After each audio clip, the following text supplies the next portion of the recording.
반갑습니다. 써니쌤입니다. 오늘은 전산회계 2급 119회 기출문제 이론풀이를 해보도록 하겠습니다. 다음은 일반 기업 회계 기준상 재무제표에 해당하는 것으로만 구성된 것은 이라고 되어 있습니다. 네, 재무제표에 해당하는 것, 이런 문제가 좀 자주 나오죠. 그래서 재무제표에 해당되는 장부 5가지 기억을 해주시면 좋고요. 재무제표에 해당되는 건 재무상태표, 손익계산서, 현금흐름표, 자본변동표, 주석 이렇게 5가지가 해당이 되겠습니다. 그래서 5개 들어가는 거 1번 시산표 안 들어가죠. 2번 시산표 안 들어가고요.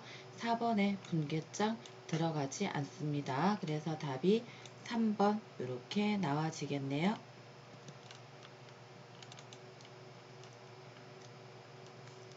2번요. 상품 매출에 대한 계약금을 거래처로부터 현금으로 받고 현금, 차변의 현금 그리고 대변의 상품 매출로 회계 처리를 하였다라고 되어 있고요. 이로 인해서 재무상태표에 미치는 영향으로 옳은 것, 재무상태표에 미치는 영향으로 맞는 거 물어보았고요. 지금 현재 계약금을 계약금을 거래처로부터 받았습니다. 계약금을 받았다라는 것은 우리가 계약금 먼저 받은 거죠. 먼저 선자에 받을 숫자, 선수금을 받았다 이렇게 생각을 하셔야 되는데, 자, 분계 회계 처리를 했을 때 상품 매출이라는 수익 계정 과목으로 처리를 했습니다. 그러면 수익이라는 대변의 수익이 증가를 하게 되는 거죠. 원래 분계를 생각을 하시면 차변의 현금, 대변의 선수금이라는 부채를 증가시켜야 하고요. 그리고 근데 우리는 회계 처리를 현금, 차변, 대변의 상품 매출이라는 수익을 증가를 시켰기 때문에 부채가 증가해야 되는데 감소가 되었죠. 이 회계 처리를 보시면 그죠? 그리고 상품 매출이라는 수익이 증가가 되었습니다. 자산은 이상 없으니까 답과 상관이 없고요. 부채가 증가해야 되는데 그렇지 못했죠.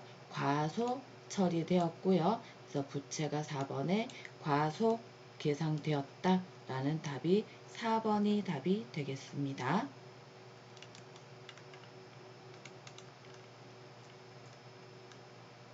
다음 자료에서 재무상태표 상에 현금 및 현금성 자산으로 통합 표시되는 것으로 바르게 묶인 것은 현금 및 현금성 자산에 대한 문제도 상당히 자주 나오는 문제이기 때문에 현금 및 현금성 자산을 잘 기억을 해주시면 좋고요.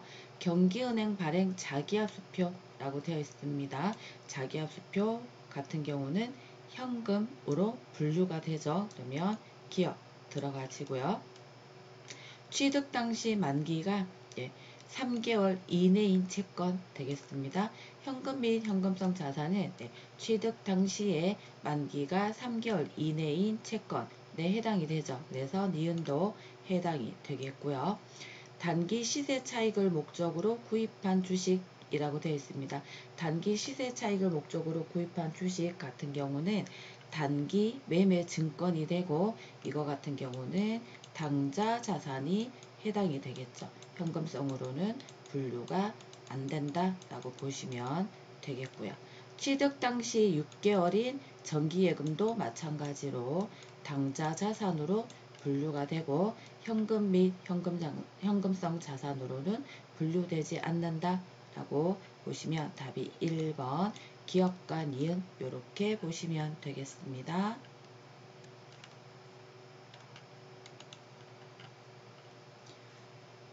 회사의 재산 상태가 다음과 같은 경우 자산의 총액을 계산하면 얼마인가? 라고 물어보았고요.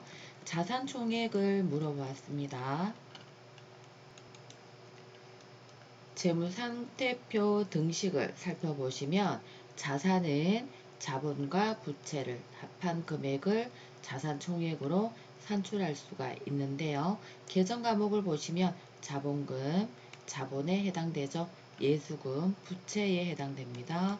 장기차입금, 부채에 해당되고요. 선수금, 부채에 해당됩니다. 그러면 자본과 부채 모두 합하면 자산 총액 금액이 산출이 되겠습니다. 그러면 4번에 85만원이 답으로 나와지겠죠. 그래서 자산에 대한 공식은 자본에서 부채를 더하는 금액, 총금액이 자산이 되겠고요. 재무상태표 이런 장부 상태를 보시면 차변에 자산 증가 항목이 적히게 되고 대변에 부채와 자본 증가 항목이 적히게 됩니다. 그래서 여기 나와 있는 자본금 그리고 예수금, 장기차입금, 선수금 요 세 개는 부채에 해당되죠. 부채와 자본을 다 더한 금액인 85만원이 자산 총액으로 산출이 된다. 이렇게 보시면 되겠습니다. 답은 4번 되겠네요.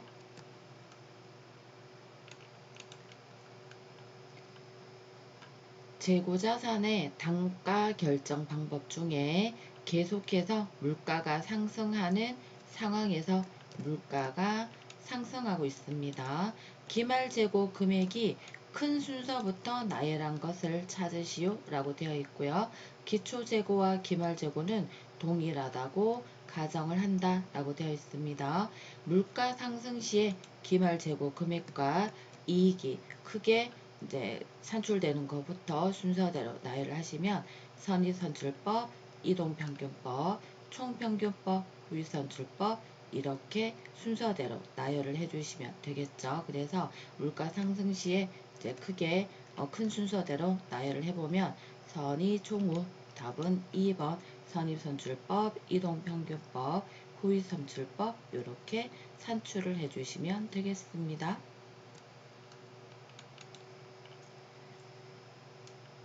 다음에 선급금 계정에서 5월 4일 거래에 대한 설명으로 맞는 것을 물어보았고요. 5월 4일 선급금에 대해서 내 선급금 계정 별 원장에 차변에 현금 10만원 이렇게 되어 있습니다. 이렇게 계정별 원장이 나왔을 때는 네, 상단에 있는 이름이 나의 계정 과목입니다 라고 알려주는 것이고요. 이 선급금 계정 과목을 5월 4일 거에 대한 올바른 설명을 물어보았을 때는 선급금이 현금을 이렇게 발로 퉁 가볍게 치면 현금은 대변으로 가게 됩니다. 원래 자리인 대변으로 가게 되면 분계가 차변에 선급금 10만원, 대변에 현금 10만원 이렇게 분계가 처리가 된 상태이고요. 얘가 계정별 원장 선급금 계정에 이렇게 처리가 된 것으로 확인을 하시면 되고요. 그러면 요거에 대한 해석을 해보시면 선급금 상품을 주문을 한 거죠. 우리가 계약금을 미리 지급을 한 겁니다. 지급을 하였다 라고 되었기 때문에 상품을 주문하고 계약금을 지급하였다. 답은 1번입니다. 주문을 받고 계약금을 받은 것은 선수금에 대한 거죠. 그래서 2번은 아닙니다. 이걸 잘 보셔야 돼요. 급이 나오면 우리가 지급하였다. 이렇게 해석을 해주시면 되겠습니다. 답이 1번 이렇게 해결이 되겠죠. 다음에 감가상각 방법 중에 내용 연수 동안 감가상각액이 매기간 감소하는 방법이 아닌 것을 물어보았고요. 답은 2번 정액법이죠. 정액법은 감가상각 내용 연수 동안 감가상각액이 매년 동일한 금액으로 정해져 있다. 그래서 정액법 이렇게 보시면 되겠습니다. 정률법이라든지 이중체감법, 연수합계법 이러한 방법들은 감가상각 초기에 감가상각비가 많이 산출이 되는 방법이 되겠습니다. 그래서 이러한 방법들은 감가상각액이 매기간 초기에 많이 감가상각이 발생을 하고 점점 금액이 감소하는 방법으로 이제 그렇게 감가상각이 이루어진다 라고 보시면 되겠습니다. 다음은 2025년 1월 1일 유형자산 처분에 대한 거래이다. 거래 이후 유형자산 처분 손익 금액을 계산하면 얼마인가? 단 제시된 자료 외의 것은 고려하지 않는다 라고 보시면 업무용 트럭을 900만원에 처분을 했습니다. 대금은 자기압수표로 받았네요. 그러면 차변에 현금 900만원 들어오게 되겠고요. 업무용 트럭의 취득원가는 1000만원면 대변에 차량 운반구 1000만원 적히게 되고요. 장부 금액은 680만원이다 라고 되어 있네요. 그러면 우리가 필요한 건 감가상각 누계액이 필요합니다. 감가상각 누계액은 취득원가에서 장부 금액을 빼면 이렇게 감가상각 누계액이 320만원으로 산출이 될 거고요. 감가상각 누계까지 산출을 하시고 나면 차변에 들어온 현금 900만원, 대변에 트럭이 나갔죠. 팔았습니다. 장부에 있던 취득원가 1000만원 처리해 주셔야 되고요. 그리고 감가상각 누계액 장부에 있는 감가상각 누계액도 320만원 제거 처리해 주셔야 됩니다. 그렇게 하면 차변의 합계 금액이 1220만원, 대변에도 합계 금액이 대차평균 원리에 의해서 1220만원이 되어야 하니까 이렇게 유형자산 처분 이익이 220만원이 발생하였다. 이렇게 보시게 되면 유형자산 처분 이익이 220만원 발생하였다. 2번이 답이 되겠습니다. 다음 중 아래의 회계 처리에 대한 설명으로 가장 적절한 것은 상품 2천만원이 차변에 들어왔고요. 대변에 외상매입금 2천만원이 발생을 했네요. 부채가 증가하였습니다. 상품이라는 재고자산이 차변에 들어왔다라는 건 우리가 상품을 구입을 한 상황이죠. 여기에 대해서 대금이 외상입니다. 면 외상이니까 다음 달에 지급하기로 하였다가 맞겠죠. 그러면 답이 2번이 되겠습니다. 다음 중 재무상태표상 비유동 부채에 해당하는 것으로만 구성된 것은 비유동 부채를 물어보았고요. 비유동 부채도 상당히 자주 나오는 문제 중에 하나죠. 비유동 부채도 꼭 암기를 해주셔야 되겠습니다. 비유동 부채에 임대보증금, 사채, 장기차입금, 퇴직급여 충당부채 이렇게 네 가지는 꼭 암기를 해주시면 되겠습니다. 여기에 해당되는 게 임대보증금 들어가죠. 장기차입금 들어가고요. 퇴직급여 충당부채 들어갑니다. 장기차입금 여기서 두 개 다 들어가는 건 답이 4번 이렇게 나와지죠. 그래서 답을 4번으로 찾아주시면 되겠습니다.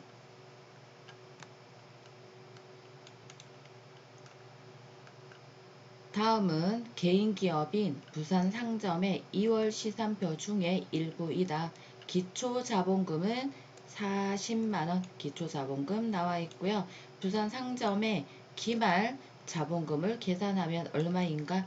기초자본금이라는 건 1월 1일에 대한 금액을 말을 하게 되고요. 기초자본금의 당기순이익을 더하면 기말자본금이 되겠죠. 그래서 당기순이익을 더해서 기말자본금을 산출할 수가 있다. 이 식 같은 경우는 알고 계시면 되겠고요. 기말자본금 이렇게 산출이 되는데 이제 장부를 보시면 2월 시산표이고요.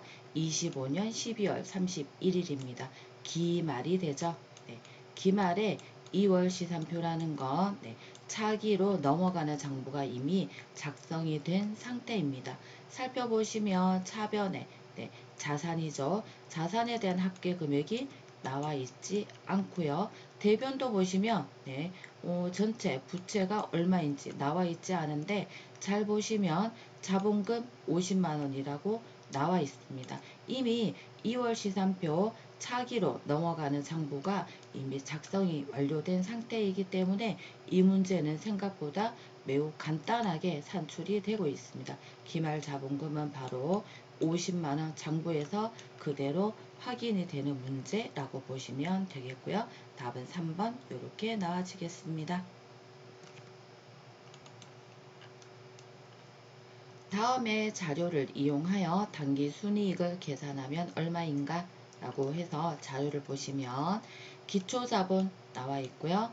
판매비와 관리비 영업비용이죠. 매출총이익은 이 판매비와 관리비를 빼기 전에 산출된 이익이 되고요. 기말자본이 46만원이 나와 있습니다. 일단 당기순이익을 계산하는 방법은 당기순이익은 기말자본에서 기초자본을 빼면 산출이 된다 라고 보시면 되겠는데요.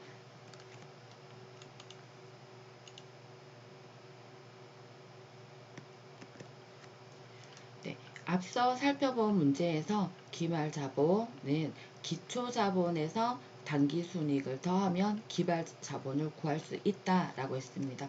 지금 이 문제 같은 경우는 당기순이익을 물어보았기 때문에 이 당기순이익이 먼저 앞으로 오게 되면 기초자본이 기말자본 쪽으로 넘어가면 더하기가 빼기로 바뀌게 되겠죠. 그러면 기말자본에서 기초자본을 뺀 금액이 당기순이익이 되고요. 기말자본 46만원에서 기초자본 30만원을 빼면 당기순이익 16만원 산출 이렇게 되겠습니다. 답은 2번 되겠네요.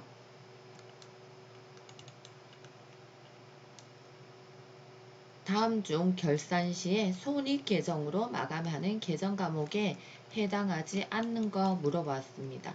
손익계정으로 마감하는 계정 과목에는 어떤 게 있냐면요. 수익과 비용 계정 과목이 손익계정으로 마감하는 계정 과목이 되겠죠. 그러면 여기에 해당되지 않는 거니까 수익과 비용을 제외하고 찾으시면 되겠습니다. 그러면 이자 수익이죠.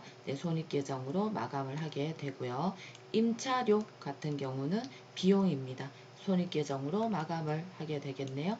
접대비 비용입니다. 손익계정으로 마감을 하게 되고요. 미수금은 자산이 되겠죠. 그러면 미수금 같은 경우는 손익계정으로 마감하는 계정 과목이 아니겠죠. 답은 4번 이렇게 산출이 되겠고요. 그래서 손익계정으로 마감하는 계정 과목은 손익계산서에 들어가는 계정 과목이다 라고 보시면 되고요.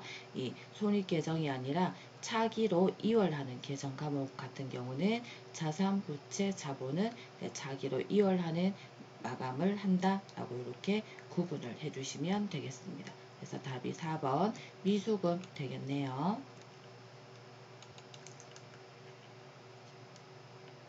다음에 자료가 설명하는 내용의 개념으로 올바른 것은 괄호는 제품, 상품, 용역 등의 판매 활동과 기업의 관리 활동에서 발생하는 비용으로서 매출 원가에 속하지 아니하는 영업비용을 포함한다 라고 되어 있습니다. 판매 활동과 기업의 관리 활동에서 산출되는 것을 우리는 판매비와 관리비로 말을 하게 되고요. 이 판매비와 관리비는 매출 원가에 속하지 아니하는 모든 영업비용을 말을 하게 됩니다. 그래서 답이 3번 이렇게 나와지겠고요. 매출 원가는 매출 원가에 해당되는 영업 비용이 되겠고요. 영업의 비용은 판매비와 관리비가 아닌 비용을 영업의 비용이라고 하게 되고 매출액은 수익 계정이 되겠죠. 수익 계정 과목이 되기 때문에 답은 3번 이렇게 찾아주시면 되겠습니다. 다음에 거래 중에 단기 순이익을 감소시키는 거래로 옳은 거 물어보았고요. 단기 순이익을 감소시키는 거래라고 생각을 하실 때는 비용이 증가하는 거래다 라고 생각을 해 주셔야 되고요. 자, 1번 보겠습니다. 기말에 대손 충당금 잔액이 부족하여 추가로 30만원을 설정하였다라고 하면 대손 충당금 대변에 30만원, 차변에 대손 상각비, 비용이 30만원 추가로 설정이 되었으니까 비용 증가, 당기순이익을 감소시키는 거래가 맞겠습니다.